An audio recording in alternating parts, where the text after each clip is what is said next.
Today, on September 16th, 2011, me, Grimlock, talk about some of this week's network TV series premieres. On Wednesday night, or September 14th, NBC debuted new hour-long Wednesday comedy block, Up All Night, starring Christina Applegate and Will Arnett as inexperienced new parents, and Free Agents, starring Simpsons veteran Hank Azaria and Catherine Hahn as high-powered PR agents. Me, Grimlock, noticed that instead of putting Hank Azaria and Catherine Hahn through tedious sitcom cliche of will they or won't they, Free Agents showed some balls and immediately answered the question of will they or won't they by having first scene of premiere episode take place right after Apu give hot dog to Catherine Hahn. Thank you, come again. Me, Grimlock, thought Free Agents had okay premiere episode, while Up All Night debuted with slightly more promising first episode. Up All Night premiere ended up with more ginormous Sir Nielsen ratings than Free Agents premiere. As for Ringer, well, it not so promising.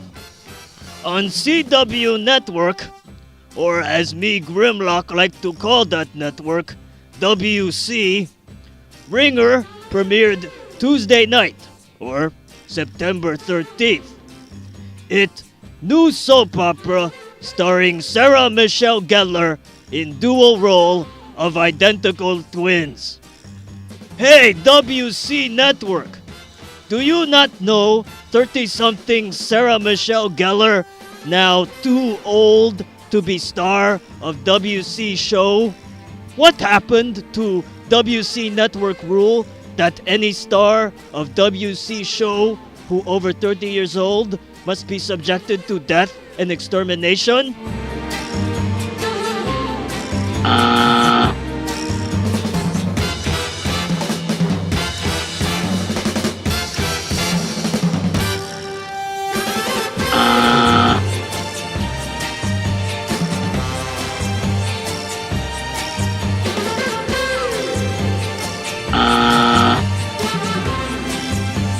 Me, Grimlock, wondering what hell happened.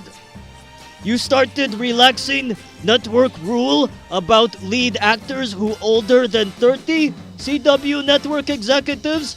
Me, Grimlock, know what used to go on during CW staff meetings. Me, Grimlock, believe me have clip. Carousel begins. In Ringer, murder witness and recovering addict, played by Sarah Michelle Gellar, trying to hide from bad guy who want her dead. She discover wealthy twin sister disappeared, so she assume missing sister's identity and tried to figure out why she disappeared, while also learning that supposedly perfect sister not as perfect as she appeared to be. Me, Grimlock, think this mystery premise would be great for 2-hour movie on Lifetime channel, but not for TV series. Me not convinced that Ringer can keep this premise interesting for one entire season or even half of one season. Premiere episode contained way too many indie pop music montages telling me, Grimlock, how to feel. Me, Grimlock, not enjoy being told how to feel. You hear that, Optimus? Plus, me, Grimlock, not exactly part of female 25 to 54 CW demographic with disposable income that CW trying to lure with this show. However, it's nice to see Buffy Summers back on TV, even though she doomed to be surrounded by crappy CGI effects forever.